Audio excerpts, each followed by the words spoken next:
General Arva Sterling stood on the command bridge of the Earthship UES Odyssey, her gaze fixed on the main viewscreen. After years of searching the void, they had finally found alien life, though the encounter was entirely unexpected. General, we're receiving a transmission from the alien vessel, reported Sierra Vance, the communications officer. Put it on screen, Ava ordered. The image materialized. A crimson-skinned alien, High Commander Vrak, wearing a ceremonial visor. Behind him, the bridge of his ship looked frantic and cluttered. Humans of Earth, Vrak boomed, speaking in surprisingly fluent English. I am of the illustrious Krellian Dominion. We have arrived to accept your surrender, bow before our formidable technology, and join our glorious dominion as our subjects. A stunned silence fell over the Odyssey's bridge. Then Lieutenant Ryan Holt snorted, fighting a desperate battle against laughter. Lieutenant, Ava admonished, though her own lips were twitching. Apologies, General, Ryan gasped. But they demanded surrender, based on what? Their ship, Ava had seen it. The Krellian vessel was a metal cylinder powered by early chemical rockets, technology humans had discarded centuries ago. Chemical thrusters for deep space, murmured Chief Engineer Anya Sharma. They're bragging about it. It's like challenging a fighter jet with a horse-drawn cart. Vrak, on screen, was growing agitated. Why do you not show reverence? We have mastered complex propulsion. We can achieve sustained thrust. Should we mention our cargo haulers use warp bubbles? Whispered Sierra. Ava raised a hand. Commander Vrak, she said formally, Earth welcomes the Krellian Dominion. We are perplexed by your aggressive opening. Perhaps we could arrange a meeting to discuss diplomatic relations. The alien was visibly confused. You wish to discuss the terms of your subservience in person. We wish to meet and establish mutual understanding, Ava clarified. No one is expected to submit. Vrak conferred with a subordinate, then nodded. Very well, we will send a delegation to formalize your peaceful compliance. When the transmission ended, the bridge erupted. They genuinely believe they're superior, Ava said, suppressing a smile. We must be gentle, prepare a welcome that shows only our most rudimentary technology. And please, no one laugh. Envoy Marcus Cross waited in the ether hub. After years of preparing for Titans, he faced aliens who attempted annexation with technology centuries out of date. Keep a neutral expression, whispered his aide, Dana Jin. They value authority and fear. 5 Krellians entered, led by Field Marshal Grok. Salutations, humans, Grok proclaimed. I am Envoy Marcus Cross, representing the United Earth government. Grok scrutinized the plain, utilitarian meeting room. You did not prepare a more majestic reception chamber. We prioritize utility over theatricality, Marcus replied smoothly, knowing the plain room used adaptive materials far beyond Krellian comprehension.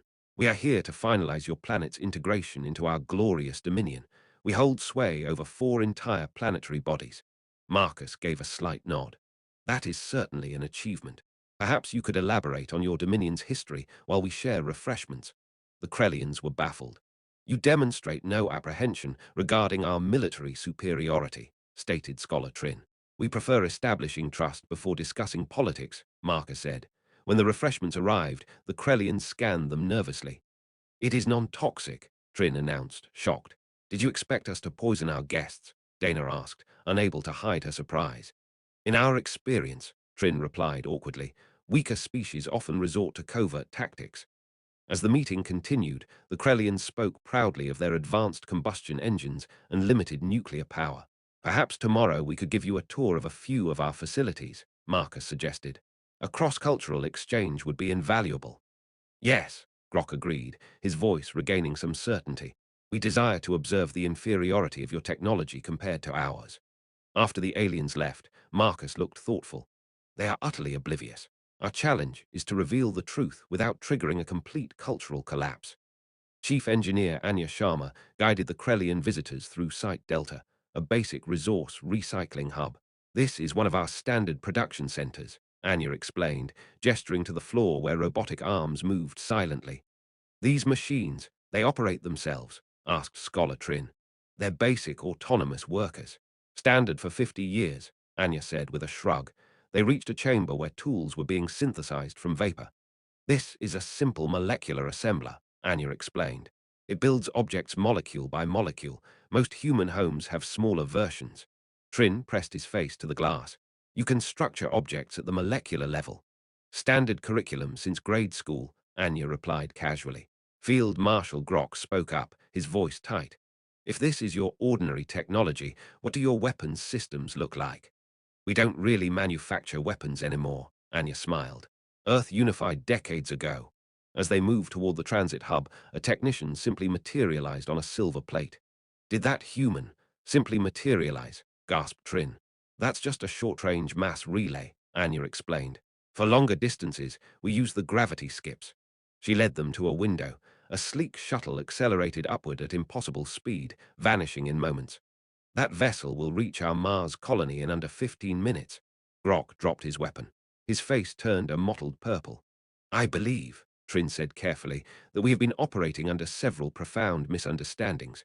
Anya offered a soft look. Technology evolves along different paths. We're curious about the Krellian journey.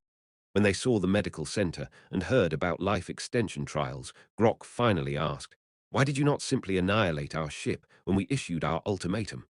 Why would we do that? Anya asked. You traveled to find us. That makes you explorers just like us. Explorers should be friends. The Krellians looked utterly lost, their universe turned upside down. Commander Stephanie Lewis stared at the comms screen. The Krellian delegation had returned to their ship abruptly and gone silent. We just received a request for audience, she told Admiral Alex Vance. High activity on their ship. They're in systemic shock. The screen showed a new alien face, Diplomat Lin. I have been assigned to all communications, Lin said, his voice stripped of all former arrogance. We are experiencing unforeseen technical failures, and our provisions are critically low. Our vessel cannot sustain a return voyage without assistance. We will gladly provide any help you require, Stephanie said warmly. You would aid us even after our threats, Lin asked, astounded. That is the essential definition of neighborliness, Admiral Vance interjected. If you held the power to eradicate us, Lin asked, why did you choose not to? That is not how we measure advancement, Stephanie explained gently. True progress is measured by the will to uplift, not the power to destroy. Lin seemed to absorb this, his expression transforming from fear to profound curiosity. This is radically different from what we know of galactic interaction. Over the next weeks, Earth provided assistance. Chief Engineer Anya Sharma confirmed the Krellian nuclear core was catastrophically unsafe. Dr. Martin Thorne advised that the immediate threat was cultural collapse. The decision was made to help them gently. We help them, Stephanie decided. With tact. No grand displays, just practical assistance and friendship. Diplomat Lin returned the next day, his humility evident. Our council has many questions about human development, your society, your philosophy. We have questions for you too, Stephanie smiled. We can learn from each other. Learn from us, Lin seemed surprised. Technology is a consequence, not a definition, Stephanie explained. We are curious about your art, your ethical frameworks, your unique view of the universe. Historian Dr. Aris Thorne soon discovered the truth in the Krellian archives. Their technological timeline was riddled with impossible leaps. Who were the ascendants? Aris asked Lin during a meeting. Lin paled. How did you learn that designation? They appear suddenly in your oldest texts, Aris explained. They gave you technology, FTL, fission weapons, but then disappeared. Lin sighed, the mask finally falling away. You are correct. We could operate their technology and even manufacture copies, but we never truly understood the science.